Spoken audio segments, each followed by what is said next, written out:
Here we're going to discuss a way to deal with the f7 threat. This one is from knight and queen. We'll get set up here, move number 4, I believe. First thing we're going to do is take our queen and protect that square.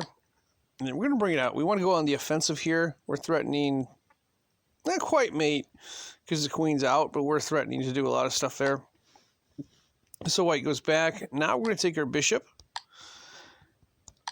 And white blocks with the pawn. We can capture with the bishop because if white captures, not a good spot. There's a check fork.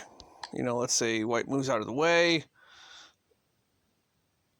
Okay, now we're winning. And yeah, so white's not going to do that in that spot here.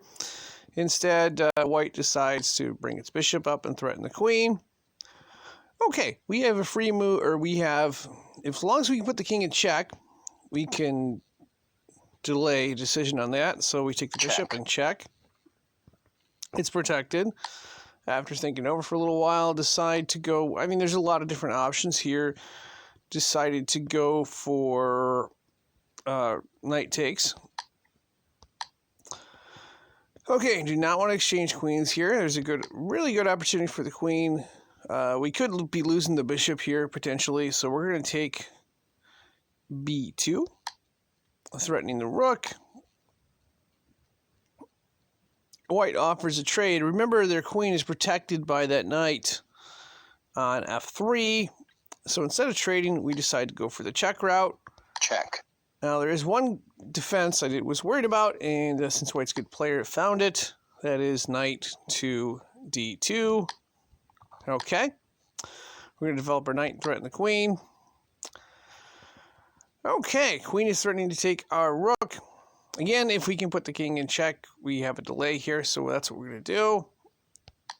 Via the knight, white decides to capture with the queen, and that's our huge opportunity right there, winning material. And I actually mess up on this later on. We'll show a couple moves down here. This move right here was a mess up right here. If you'll notice, white moved the king out of the way, leaving the rook unguarded. I could have taken that there safely, but did not. Got to make it more challenging, I guess. Check. There's a check, so now they've combined the rooks. We will defend with a bishop here.